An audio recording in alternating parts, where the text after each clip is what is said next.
خدا ہے، اور بائبل اس کو بہت واضح بیان کرتی ہے کہ وہ خدا باپ کے دہنے ہاتھ بیٹھا ہے،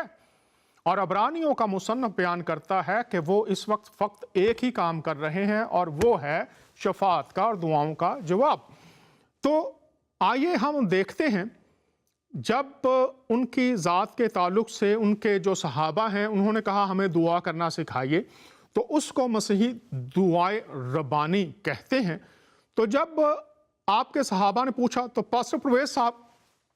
آپ ہمیں بتائیے ذرا پڑھ کے دعائے ربانی میں کہ جب پوچھا صحابہ نے کہ آپ ہمیں دعا کرنا سکھائیے تو انہوں نے کیا دعا کرنا سکھائی، اس پر تھوڑی سی ایک ہمارے ساتھ کالر ہیں، ان سے جلدی سے بات کر لیتے ہیں۔ پاسٹر صاحب آپ دعائے ربانی اور یوحنا 17 باب بھی نکال لیجئے۔ جی کالر سے بات کرتے ہیں، خوش آمدید، بات کیجئے، آپ آن ایئر ہیں۔ پریز دی لارڈ ڈینیل بردر، اور پریز دی لارڈ پرویز بھائی کو بھی۔ جی خداوند کی جے جے کار ہو، آپ کا شکریہ، آپ نے کال کیا، بات کیجئے۔ میں انڈیا سے سمیت بول رہا ہوں۔ جی جی بہت شکریہ اور سندیپ۔ ہاں آج کچھ پروگرامز میں نہیں دیکھ پایا ڈیو ٹو میرے ایریا میں انٹرنیٹ کی کچھ پرابلمس تھی، اچھا اچھا، تو اس کے لیے بھی آپ لوگ دعا کریں کہ انٹرنیٹ کے پرابلم جو بھی وہ ٹھیک ہو جائے، کیونکہ میں آپ لوگ کا پروگرام چھوڑنا نہیں چاہتا ہوں۔ جی وہ یہ بھی میں آپ کو بتا دوں کہ کبھی اگر انٹرنیٹ کی پرابلم ہو تو وہ چونکہ یوٹیوب پر بھی اب ڈال دیے جاتے ہیں، اور اس کے ساتھ جو ویب سائٹ ہے اس پر بھی ہوتے ہیں، تو آسانی ہے، آپ تمام احباب دیکھ سکتے ہیں اور پہنچاتے جائیے دیگر لوگوں تک بھی۔ بات کیجئے، آپ کا کوئی سوال یا کچھ اور بات کرنا چاہیں تو ضرور کیجئے، ہماری دعا ہے خدا انٹرنیٹ کی جو پرابلم ہے اس کو دور کرے، مسیح کے نام سے بات کیجئے۔ آمین آمین۔ یہ آج کا جو کلام چل رہا ہے کہ ہمارا خدا ہمارا دعاؤں سننا اور سب پورا کرنے کے لیے پورا کرتا ہے، اور وہ جو بھی دعا کرتے ہیں وہ سن ہی لیا جاتا ہے، لیکن کبھی کبھی ہم لوگ دیکھتے ہیں ہمارا دعا قبول ہونے میں کچھ ٹائم لگتا ہے، تو جو ٹائم لگتا ہے اس وقت ایک سانسرک روپ میں ہم لوگ کو بہت سارا پرابلمس فیس کرنا پڑتا ہے، تو اس وقت ہم لوگ کو وچن میں کیسے چلنا چاہیے، ہم لوگ کو کیا کرنا چاہیے، اس وشے میں آپ تھوڑا سا گائیڈ کریں۔ جی اس کے لیے بائبل میں بہت واضح آیت ہے، جو دعا کرتے ہو یقین کرو کہ تم کو مل گیا ہے، اور آگے کیا لکھا ہوا ہے سمیت بھائی، آگے کیا لکھا ہے؟ تم کو مل گیا ہے اور مل جائے گا۔ جو دعا تم کرتے ہو ایمان رکھو کہ تم کو مل گیا ہے اور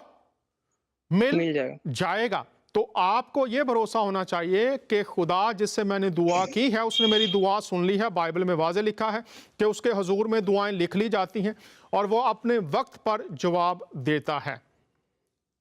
ٹھیک ہے جناب؟ جی جی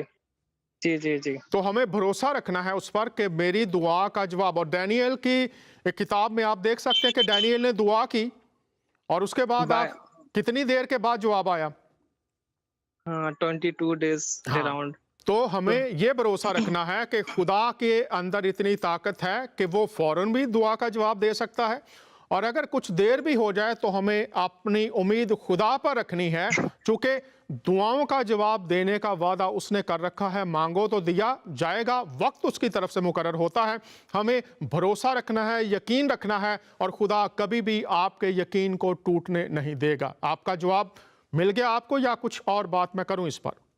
ہاں، جیسے ہم لوگ وچن میں بھی دیکھتے ہیں، دھنیہ وہ منوشیہ جو پرمیشور پر بھروسہ رکھتا ہے، اور شراپت ہے وہ جن جو منوشیہ پر بھروسہ رکھتا ہے۔ جی بالکل۔ تو آپ کو سمجھ آ گئی ہے، آپ سیٹسفائیڈ ہیں جواب سے، یا میں کچھ اور آیات آپ کو دوں؟ مثال بھی میں نے دے دی ڈینیل کی، حوالہ بھی آپ کو بتا دیا، یقین کرو تم کو مل گیا ہے، اور آنے والے وقت میں خدا آپ کو دے دے گا۔ وہ خدا ہے جس کے ہاتھ میں سب کچھ ہے، کچھ کمی نہیں ہے، وہ ہمیشہ اپنے لوگوں کی دعاؤں کا جواب دیتا ہے۔ آپ مطمئن ہیں جواب سے، یا اور بات کریں؟ جیسے ہاں برادر، جیسے ٹھیک ہے، ہم لوگ خدا کے بھروسے میں چل رہے ہیں، خدا سے جو مانگ رہے وہ مجھے ملے گا ہی، کیونکہ خدا میرے ساتھ ہے اور وہ زندہ خدا ہے۔ بالکل، ایک ماتر زندہ خدا مسیح یسوع ہی، اور اس کے علاوہ اور کوئی ہے ہی نہیں۔ لیکن پھر بھی ہم لوگ جو بھی دعا کر رہے ہیں، آگے بڑھ رہے ہیں، لیکن سانسرک روپ میں کچھ لوگ ہیں ہم لوگ کو دبا رہے ہیں، پریشان کر رہے ہیں، تو ہم لوگ کو جو اس وقت مصیبت کا سامنا کر رہا ہے، اس وقت ہم لوگ کیسے آگے بڑھے، میں ایکچولی اس چیز کے بارے میں پوچھنا چاہ رہا ہوں۔ جی مصیبت اور مشکلات کے بارے میں جو اگر آپ